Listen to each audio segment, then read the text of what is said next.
Hello friends, welcome to little desire channel. இன்றைக்கி நம்மளோட சேனலில் ஃப்ளாக்ஸ் சீடுன்னு சொல்லக்கூடிய ஆளி விதை லட்டு எப்படி செய்கிறதுன்னு பார்க்கலாங்க. இந்த லட்டுவில் ஆளி விதை மட்டும் இல்லாமல் இன்னும் நிறைய சத்துள்ள பொருட்கள் சேர்த்து ரொம்ப சுவையாக இந்த லட்டுவை செய்ய போகிறோம். ஆளி விதையில் நிறைய ஹெல்த் பெனிஃபிட்ஸ் இருக்குது. வெயிட் லாஸ்க்கு மட்டும் இல்லாமல் முடி உதிர்வு, ஸ்கின்னுக்குமே ரொம்ப நல்லது. பெண்களுக்கு ஏற்படுற ஹார்மோனல் இம்பேலன்ஸை இது சரி செய்யுது. பீரியட் டைம்ஸில் ஏற்படுற வலிக்கும் இது ரொம்ப நல்ல மருந்தாக இருக்குது. இதை நம்ம சரியான அளவில் டயட்டில் சேர்த்துக்கும் போது குடல் புற்றுநோய், மார்பக புற்றுநோய் வராமல் தடுக்குது. லிக்னன்ஸ்னு சொல்லக்கூடிய ஆன்டி ஆக்சிடென்ட் இந்த ஃப்ளாக்ஸ் சீடில் இருக்குது. இது இம்யூனிட்டியை டெவலப் பண்ணுது. நார்ச்சத்து, புரதச்சத்து இதில் அதிகமாக இருக்குது. அசைவம் சாப்பிடாதவங்க இதை ரெகுலராக டயட்டில் எடுத்துக்கும் போது நமக்கு தேவையான ப்ரோட்டீன் சத்து இதிலிருந்து கிடைக்கக்கூடிய ஒமேகா 3 ஃபேட்டி ஆசிட்ஸும் இதில் நிறைஞ்சிருக்கு. இந்த லட்டு எப்படி செய்கிறதுன்னு பார்த்துடலாம். லட்டு செய்ய 100 கிராம் ஃப்ளாக்ஸ் சீட்ஸை ஒரு கடாயில் சேர்த்துட்டு நல்லா வறுத்துக்கிறேன். மீடியம் ஃப்ளேம்லேயே வச்சு ஃப்ளாக்ஸ் சீட்ஸ் நல்லா பொரிஞ்சு வர வரைக்கும் வறுத்துக்கலாம். பொரிஞ்சு வர வரைக்கும் வறுத்துட்டு இதை ஒரு அகலமான பாத்திரத்துக்கு மாற்றிக்கலாம். இதே 100 கிராம் அளவு கருப்பு எள் எடுத்திருக்கேன். இதையும் நம்ம பொரிஞ்சு வர வரைக்கும் வறுத்துக்கலாம்.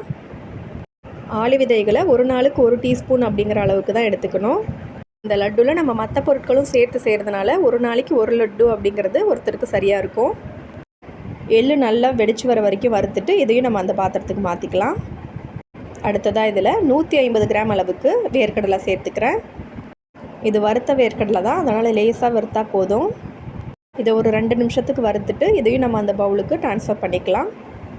நான் இன்றைக்கி தோலோடவே சேர்த்து தான் லட்டு செய்ய போகிறேன். உங்களுக்கு வேண்டாம்னு நினச்சிங்கன்னா நீங்கள் இதை ரிமூவ் பண்ணிக்கலாம். அடுத்ததாக அதே கடாயில் 1 டேபிள் ஸ்பூன் அளவுக்கு நெய் சேர்த்துக்கிறேன். இதில் 100 கிராம் அளவுக்கு ராகி மாவு சேர்த்துட்டு நல்லா வாசனை வர வரைக்கும் வறுத்துக்க போகிறோம். மீடியம் ஃப்ளேம்லேயே வச்சு ஒரு 3 நிமிஷத்துக்கு நல்லா மாவை வறுத்துக்கலாம். மாவு நல்லா நெய்லேயே ரோஸ்ட் ஆகி நல்ல ஒரு மணம் வரும்போது நம்ம ஸ்டவ் ஆஃப் பண்ணிடலாம். இந்த மாவு தனியாக ஆறட்டும். நம்ம ஆற வச்சுருந்த ஆளி விதை, எள், அப்புறம் நிலக்கடலையை மிக்ஸி ஜாரில் சேர்த்துக்கிறேன்.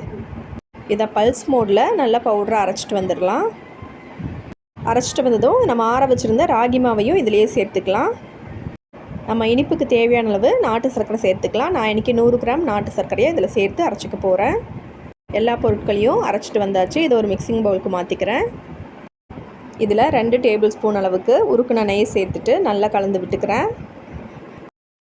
இதை நல்லா மிக்ஸ் பண்ணி விட்டுட்டு நம்ம லட்டுவாக பிடிச்சிக்கலாம். நம்ம சேர்த்த விதைகள் எல்லாத்துலேயுமே எண்ணெய் பசை இருக்குங்க. நம்ம அரைக்கும் போதே அதிலேருந்து எண்ணெய் விட்டு வரும். அதனால் கொஞ்சமாக நெய் சேர்த்து பிசைஞ்சாலே நம்ம நல்லா லட்டு பிடிச்சிடலாம். இதே போல் எல்லா உருண்டைகளையும் நான் உருட்டி எடுத்துக்கிறேன். ரொம்பவே சத்தான ரொம்ப சுவையான ஆளி விதை லட்டு தயாராகிருச்சு. இதை குழந்தைங்கள்லேருந்து பெரியவங்க வரைக்கும் டெய்லி ஒரு லட்டுங்கிற அளவுக்கு சாப்பிட்டுக்கலாம். இந்த ஹெல்த்தியான லட்டு ரெசிபியை நீங்களும் ட்ரை பண்ணி பாருங்கள். இந்த வீடியோ உங்களுக்கு யூஸ்ஃபுல்லாக இருந்தால் வீடியோக்கு ஒரு லைக் பண்ணுங்கள். சேனலையும் சப்ஸ்கிரைப் பண்ணிக்கோங்க. தேங்க்ஸ் ஃபார் வாட்சிங். Have a good day friends.